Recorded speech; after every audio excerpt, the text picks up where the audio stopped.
Assalamualaikum warahmatullahi wabarakatuh. Ketemu lagi dengan channel kami, Si Firman. Nah, pada kesempatan kali ini saya akan menjelaskan contoh perhitungan narapidana yang sudah terbit SK asimilasi kerja sosial dan PB. Karena ada yang nanya di channel saya ya, itu bagaimana jika sedang menjalani asimilasi, bagaimana jika sudah ada SKPB-nya. Di sini akan saya jelaskan. Nah, di sini khusus saya contohkan hanya dua ya, karena di lapas saya ini saya nemukan hanya yang narkotika dan tipikor saja. Jadi untuk yang teroris tidak bisa saya contohkan karena belum saya temukan ya. Kurang lebih ini kalau nggak salah ada 5 contoh atau 6 ya. Saya langsung saja ya.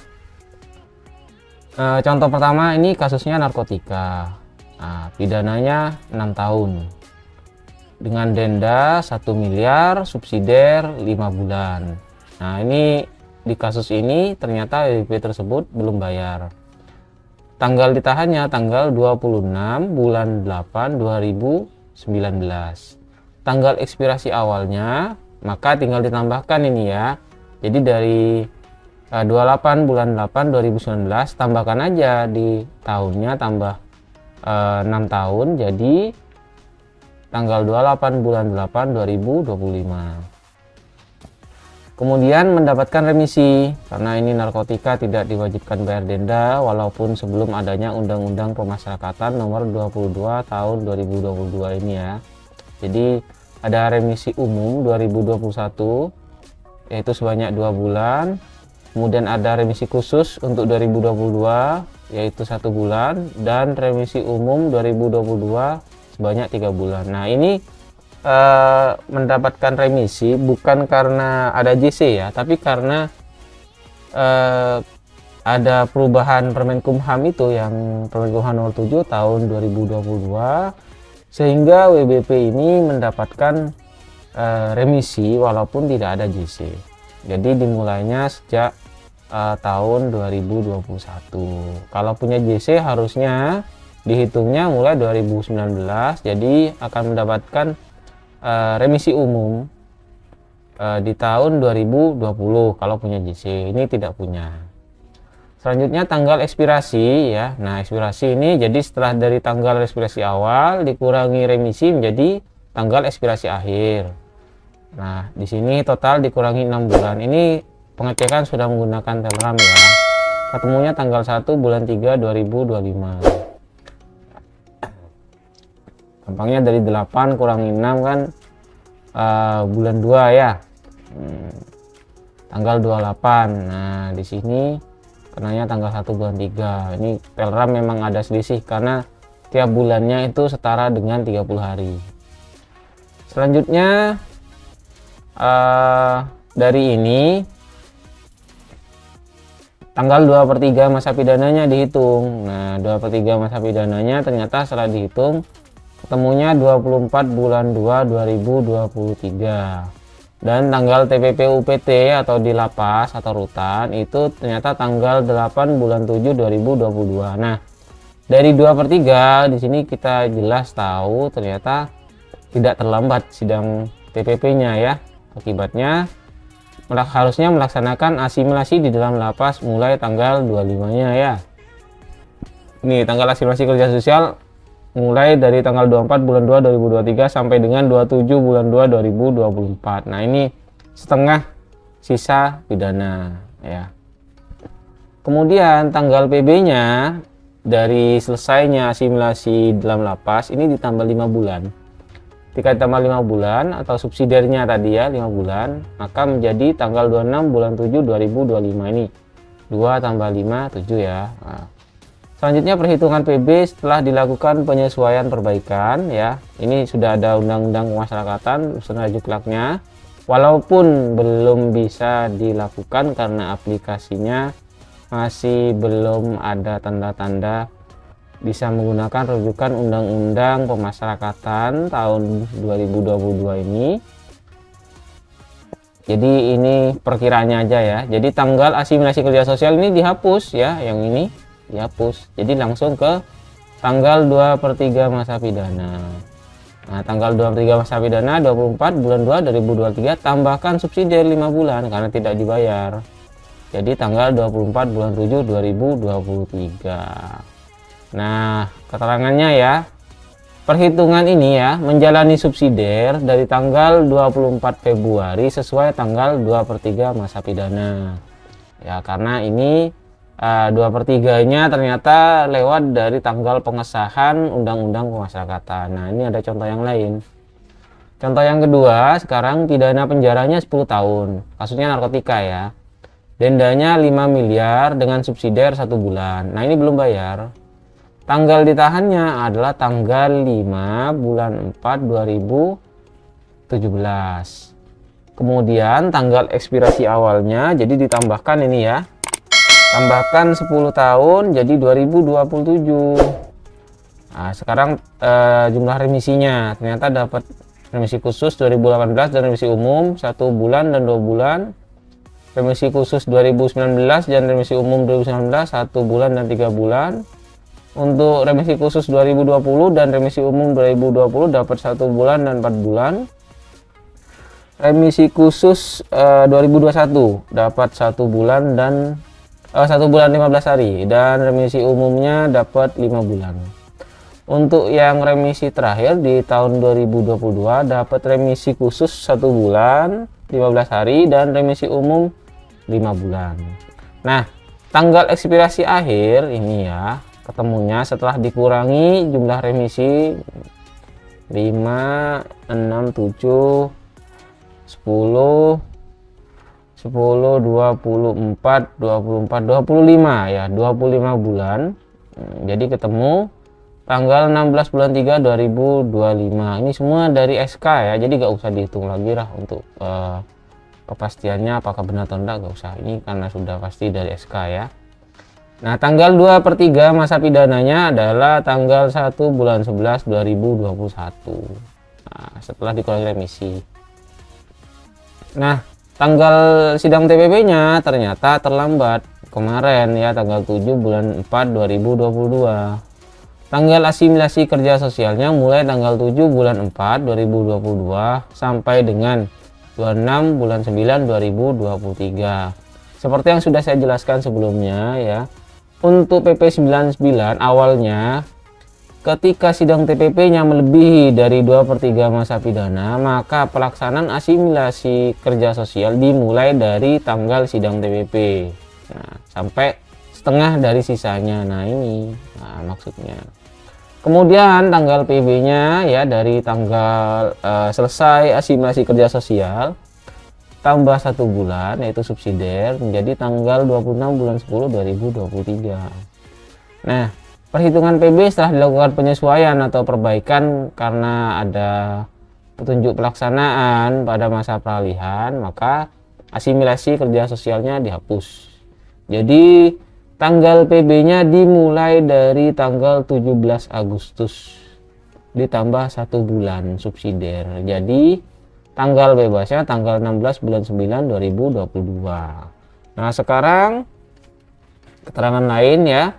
Di sini biar jelas, perhitungan menjalani subsidiar dari tanggal 17 Agustus sesuai tanggal pemberian remisi umum tahun 2022. Karena 2/3 masa pidana dan tanggal sidang TPP ya, ini 2/3 masa pidana dan sidang TPP ya sudah melewati di tanggal pemberian remisi umum 2022. Nah, ini ya. Nah, jadi dari tanggal 17 Agustus baru ditambahkan subsidiarnya seperti itu. Sekarang contoh yang ketiga masih narkotika ya, nanti ada tipikal kok. Jangan khawatir. Untuk pidana penjara 5 tahun ini dengan denda 800 juta, subsidiarnya 2 bulan, ini belum bayar. Tanggal ditahan tanggal 18 bulan 2 2019. Memang kalau narkotika ini memang banyak yang tidak bayar ya. Tanggal ekspirasinya jadi tinggal ditambahkan 5 tahun jadi tanggal 18 bulan 2 2024. Untuk jumlah remisinya, nah ini karena tidak harus bayar denda pasti dapat remisi karena ada Permenkumham nomor 7 tahun 2022. Dapat remisi dari 2021. Nah, jadi ini dapat 1 bulan. Untuk remisi khusus, remisi umumnya dapat 2 bulan. remisi khusus 2022 dapat 1 bulan. Sedangkan untuk tanggal ekspirasi akhirnya ketika dikurangi 3 bulan itu tanggal 21 bulan 10 2023. Ini tidak bisa dapat remisi umum. Ini bisa saja mungkin masalahnya di SPPN ya.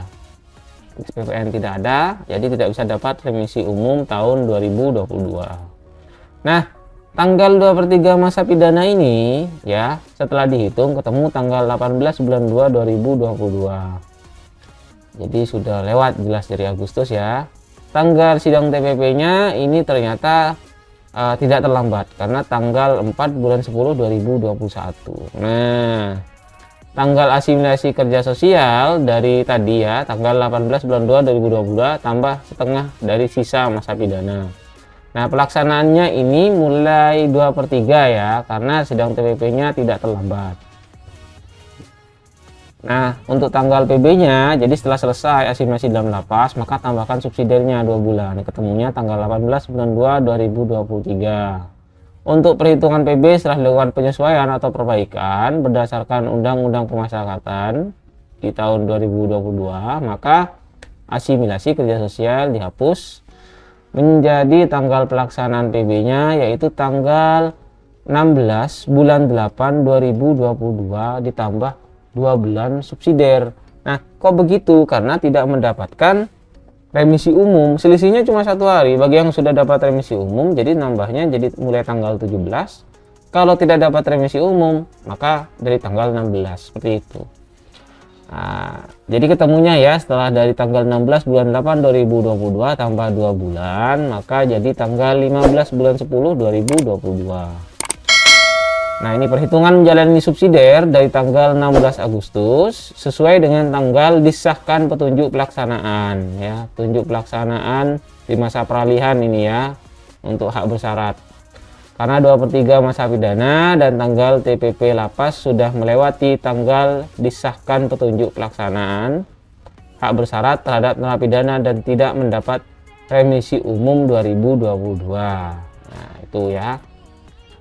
Nah, sekarang contoh korupsi. Nah, biar ada ya, karena ada juga yang nanya tentang yang korupsi, jadi dicontohkan yang korupsi juga. Untuk pidananya 7 tahun 6 bulan, dendanya ini 1 miliar ya. Subsidiarnya 6 bulan. Nah, di sini biasanya kalau korupsi kalau kena ke Permen nomor 7 kemarin tahun 2022, JC dihapus, tinggal cukup bayar denda saja, jadi bayar, banyak yang bayar, jadi dapat remisi seperti itu. Tanggal ditahannya tanggal 16 bulan 1 2017. Ekspirasinya tinggal ditambah aja, tinggal tambah 7 tahun 6 bulan, ketemu tanggal 14 bulan 7 2024.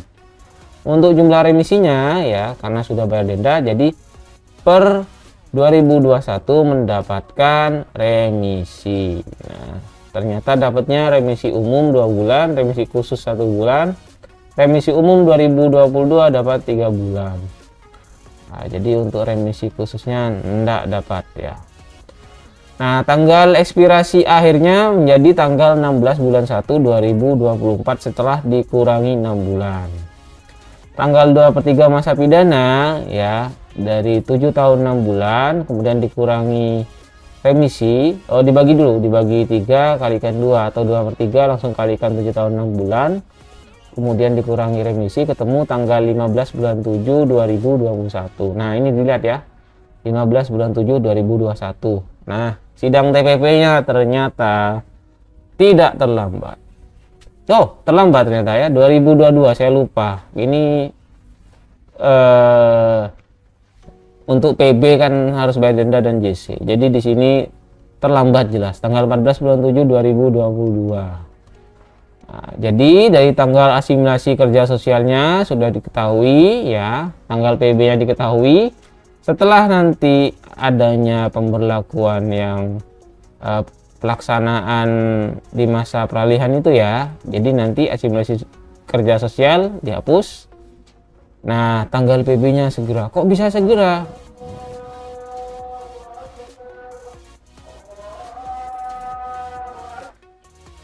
Nah, kenapa kok harus segera? Nah, di sini kita kembali dulu ya, biar paham. Nah, di sini tanggal TPP-nya tanggal 14 bulan 7 ya, bulan kemarin. Nah, untuk 2/3-nya tanggal 15 bulan 7. Nah, jadi dari sini jelas ya, sudah bayar subsidi, berarti kan nggak perlu menjalankan subsidi lagi.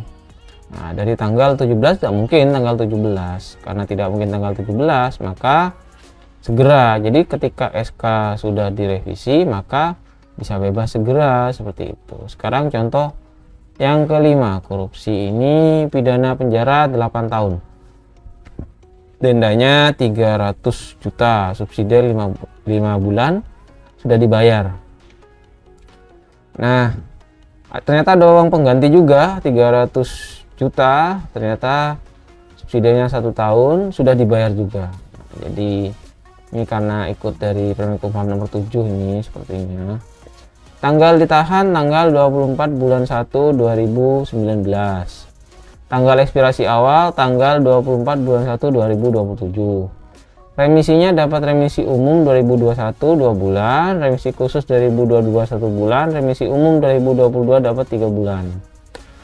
Kemudian dapat remisi tambahan donor darah sebanyak 1 bulan 15 hari. Ini jumlahnya separuh ya dari remisi umum. Jadi remisi umumnya dapat 3 bulan, jadi dapat separuhnya, dapat 1 bulan 15 hari. Nah, tanggal ekspirasi akhir ya, jadi tanggal 13 bulan 6 2026 setelah dikurangi remisi. Tanggal 2/3 masa pidananya tanggal 6 bulan 10 2023. Tanggal sidang TPP-nya tanggal 10 bulan 7 2022. Nah, ini jelas tidak terlambat ya dari tanggal 2/3.